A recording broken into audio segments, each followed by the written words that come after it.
All right, everyone, my name is Coach Rusty, and you are here for the sleep webinar series.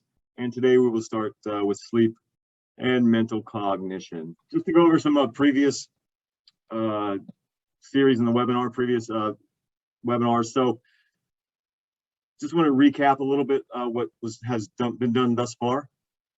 We've kind of split this up, but as with anything, it's all part of a very complex process that's in our body as it tries to maintain a homeostasis or a level of normalcy. All are interconnected with one another, and all these kind of group together, and they don't stand alone. Okay.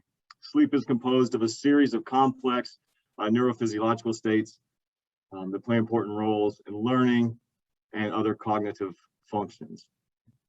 So first, you saw Brooke with sleep routines, right? And stress the importance of physical and mental recovery, right? So we'll touch on that a little bit. Evan went into the cycles, the sleep cycles, touched on rapid eye movement. He went really in depth into the sleep cycles. We'll kind of recap and touch a little bit on those and how they relate to cognition as we go through this. And then sleep and pain with Tyler. Talked about several things, but also increased pain sensitivity, leading to depression, etc., which kind of leads into us with the mental aspect of it as well. And then Tyler with nutrition, sleep health is a benefit for good cognitive function. Hormones, blood sugar, he kind of touched on those as well, and how that relates to some mental aspects. But if you want to watch those, please click on that, or sorry, please scan that code there, and you can watch those recordings as well. I highly recommend them. All right. We'll start this off here. So this slide may look familiar if you attended the other webinars. And I want to reiterate that sleep, because I lifted it from them, right? I want to reiterate that sleep needs and time up there on the side here. If I click one more time. So please, look at those and see if you generally fall within those, and you kind of, it's a generality, but see, how you're doing. I'm also highlighted in bold the areas that, more related to what we're talking about today. Have you ever had poor sleep, right? And you eventually noticed that your mood was altered. It kind of sneaks up on you. You don't really pay attention. Maybe you stayed up an hour later or got up early for some reason, and that builds over time. Maybe you got a little short with people. You were a little hotter tempered or more quick to raise that temper a little bit, with people at work. Maybe you became frustrated with people at home, things like that. Right? This could be directly related to cognition. And also the hormones and chemicals that are controlled by the brain that can change with the lack of sleep or sleep deprivation. And we'll go over that in a little bit here. All right. So sleep and mental cognition again. So studies have shown that people who sleep well are more likely to exercise and eat more healthfully, as you saw with the nutrition presentation of Tyler. Choices change with the lack of sleep and less nutrient-dense food. Deprivation can lead to blood sugar level disruptions, weight gain, etc. But those disruptions can also affect cognition. So now we'll discuss what cognition is, what briefly sleep in general is, again, just an overview of those stages that Evan went through and what's going on in there just a little bit. And then how lack of sleep and therefore adequate sleep can affect cognitive function. So we know what sleep is, right? And we'll kind of break that down more into those stages in a second. But what is cognition? So the standard definition of cognition is mental action or process of acquiring knowledge and understanding through thought, experience, and the senses. So learning is an example, and it's connected to memory, right? Being able to remember what you learned, right? The ability to reason, to process sensation, to have attention, perception. Also complex mental operations like memory, again, learning, language use, problem solving, decision making, reasoning, and intelligence. Can you think of a time when you attended a meeting or maybe another function to learn something, but your sleep habits were not maybe adequate at the time, and you had a difficult time remembering all of it or remembering any of it, or you had issues thinking through problems, etc. This can be directly linked to sleep. So basically everything that goes on in our heads on a daily basis that is conscious thought or related to it, right, can be cognition. And the picture there is just a picture of like cogs or gears running around, so you kind of relate it to cognition, right? All working together, the different parts of the brain. And we can fall into the specific processes specifically on the screen there. So remember, understand, apply, analyze, evaluate, and create. Right? And we can't really do this game interactively, but I just wanted to show you a link to Luminosity here. And it's kind of cool because you can test different areas, and they have, of course, a paid and an unpaid. But with the unpaid one, you can test kind of memory, and they kind of set you up with a kind of fitness test beforehand. So it's kind of neat. We'll just look at one here. Right? It's going to test some selective attention, if it lets me. So click on the unique objects. I will tell you here that I'm colorblind, so I have some issues with some things. But as you can see, it gets more difficult as we roll along. So you can see how that works. And as this goes along, it gets, and I don't want to make myself look too bad, so I'll just show you this next one. I won't really do it. And so you just keep going and selecting the ones that don't belong there, right? So it's kind of a attention span and how to think, and then also actually motor skills. But so just wanted to show you that so you can kind of check that out. And if you wanted to, if you wanted to check that out, you could get back to there. There we go. That's a kind of a neat thing. And you can also do some things in there that can actually, help train, or that you can practice at. That's shown to prove some of some use. Right? So just kind of a neat thing.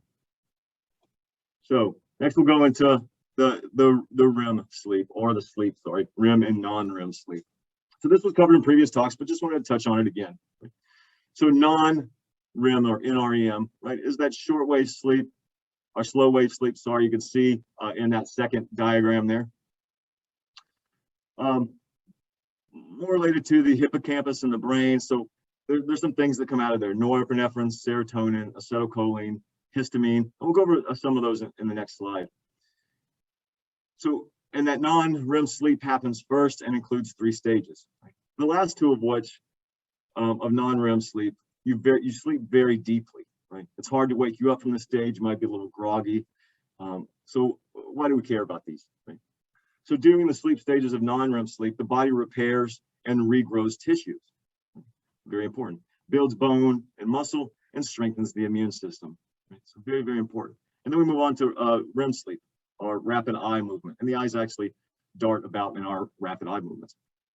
So that norepinephrine, that serotonin, and histamine, kind of at the initiation of REM, start to change. It's a big change, right? You can see with the brain waves there, as you compare that top one to wakefulness and that bottom one to REM sleep, right? They're more similar than the REM, than the non-REM. So there's some things going on, some processes going on, and some thinking or cognitive things that are going on as well.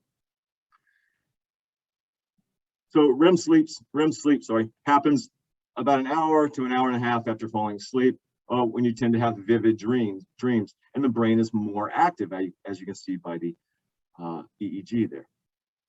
Also, some neurotransmitters, and we'll talk about those, help your body recharge while you sleep. They can even help you remember things that you've learned. Some things you heard, something you saw when you were awake. It helps you learn them, get them into your memory when you're sleeping. The neurotransmitter acetylcholine is the strongest, both during REM and while you're awake. It seems to help your brain keep information that you gathered when you were awake. It sets that information as you sleep. And so if you study or learn new information in the hours before bed, sleeping on it, right, can actually work and can help you remember that. All right. So just a study, right? Just a brief look at a study here. So that's just my laser shooting across, sorry. The influence of sleep on emotional memory. So change in recognition rate of emotional, they had emotionally linked images and kind of neutral images, right? And so they showed them people, and then they showed them again at 30 minutes later, and then they showed them 12 hours later. And so 6 to 11%, 6 to 11% is normal, that, you know, that deterioration happened at that 12-hour interval, whether the people slept well or they didn't. But for emotional objects, for the people that hadn't slept, the emotional objects are recognized significantly better, after a night of sleep. So the emotionally ones, so when they slept, they kind of reset, and the brain kind of learned that, especially tied it to the emotional part of the brain, which is also linked to memory. So after they slept, that kind of set in.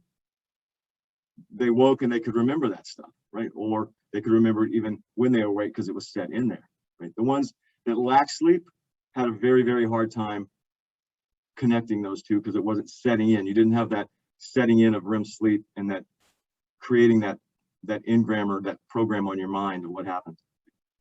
So sleep does affect emotion and that connection to memory. If I can get to my next slide here. All right, so sleep and mental cognition. Sleep and mental cognition. Sorry, guys, I thought I skipped one. All right, so effects of sleep deprivation. Sleeplessness and mood disorders, anxiety and depression can all be closely related. Not only does sleep loss affect your mood, but your mood can affect how well you sleep. So it's kind of a loop. We'll talk about briefly neurotransmitters, right? What are they and why do we care what a neurotransmitter is? Well, neurotransmitters, simply put, acts on parts of the brain and they keep it alert and working well while you're awake. And they can also cause you to feel sleepy. And we'll talk about a few of them, right? Just briefly. So epinephrine and norepinephrine. So these are made in the adrenal glands. These are just some funny little glands that sit right on top of the kidneys that produce what we call adrenaline, right? They're two neurotransmitters. They also serve as hormones. They affect different parts of your body and stimulate your central nervous system, right? Especially in fight or flight, right? Having too much or too little of them can have noticeable effects on your health. So increased blood sugar levels, increased heart rate, increased contractility of the muscle tissue. Right? This is pertaining to fight or flight, right? Fight or flight, this stuff goes off. Your pupils get big to allow more light in so you can see what's going on. Your muscles get ready to contract hard so you can either take off or deliver all the force that you can. Heart rate, blood pressure, all that stuff go up. So serotonin is a neurotransmitter, our first one listed there. So it's just a chemical messenger that can carry signals from a neuron. So basically a nerve, right? And I can put this little picture in here if it helps. So just imagine this is a nerve over here on the right. Neurotransmitters coming down, or the electrical impulses coming down. It stimulates a neurotransmitter. So let's say serotonin. It stimulates it to, there's a space here between the nerves or between the end place where it's going. It might be a muscle. And it's called this synaptic cleft. Right? So all it does, that electric signal comes down and says, hey, serotonin, you need to go across there and keep going. So it floats across the little water here and just goes onto the other side. And if there's a receptor for it, it attaches and it propagates that signal or continues that electric signal down the nerve, or it causes an action if it's at the end place like the muscle. So neurotransmitter is very important. And this happens in the brain as well with these neurotransmitters. So these can induce sleep, or they can keep you up, right? They're a precursor to, everybody's heard of melatonin, right? The main sleep hormone. So this is a precursor that you need before that. Serotonin, that and dopamine kind of regulate sleep, and they produce in the pineal gland. If that serotonin binds with certain receptors, it causes wakefulness, or other ones it can cause sleep, right? It can prevent rapid eye movement, sleep, and it's also been linked to depression. Dopamine, another neurotransmitter. Right? So I talked about serotonin and dopamine, right? Both being the sleep regulators.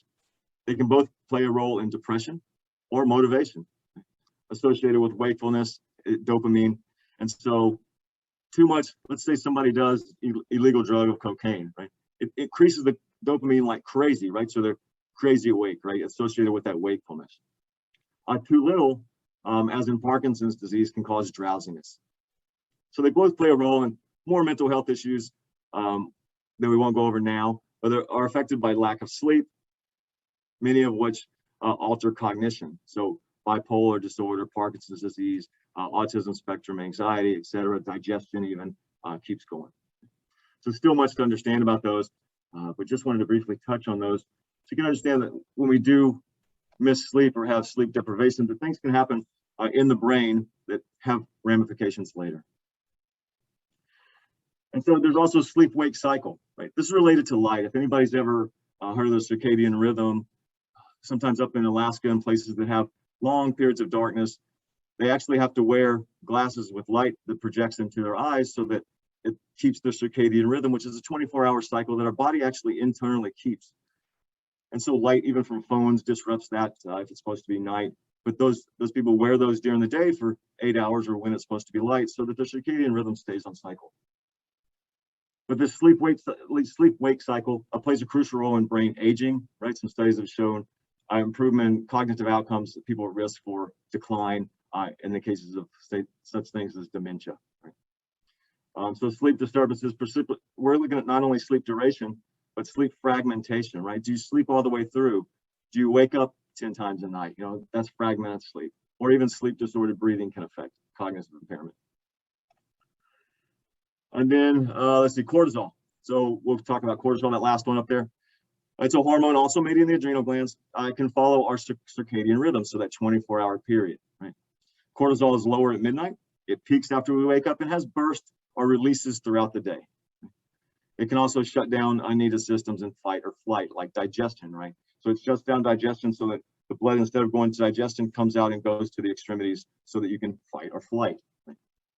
And all this is linked to something that we won't cover, but I just wanted to mention it, the hypothalamus pituitary adrenal axis, or HPA axis.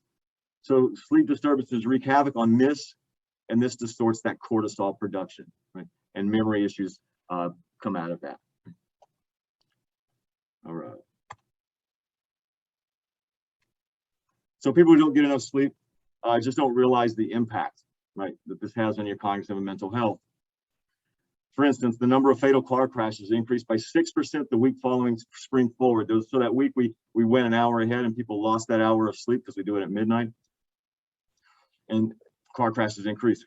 Could be attention to that, so a little decline in cognitive function. So a sleep deprived person cannot focus attention optimally and therefore cannot learn efficiently. And also sleep itself has a role in the consolidation of memory, as we talked about, which is essential for learning new information. They did a study, so they had people sleep 4 hours, 6 hours, 8 hours, and they did this for 14 days. They did psychomotor tests throughout the day. So they did memory, they did cognitive tests where they used math.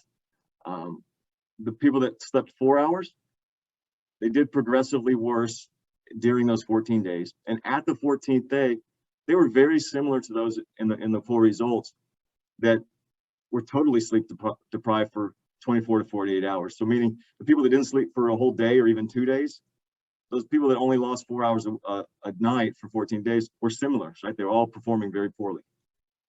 They did a study with medical interns, right, who notoriously work, around 85 hours a week. So they split in two groups, and one did more normal hours a week, the ones did 85. And they just looked at what happened. The ones that worked 85 hours, so therefore having some sleep deprivation, obviously, had 36% more serious medical errors than the other group. That's crazy. So moral of the story, ask your doctor if he is sleeping well. So again, why get that 1 hour extra sleep? Improve memory, higher productivity, increased athletic performance. Your mood will be better, work will be better, home will be better, right? So it's all pluses with that improved sleep. And finally, I just wanted to come to cognitive behavior therapy as a sleep aid. So this is something I found interesting. So they do CBT, or cognitive behavior therapy, to uncover and know and change distortions of thought that may be causing psychological problems or insomnia or some other sleep pattern disruption.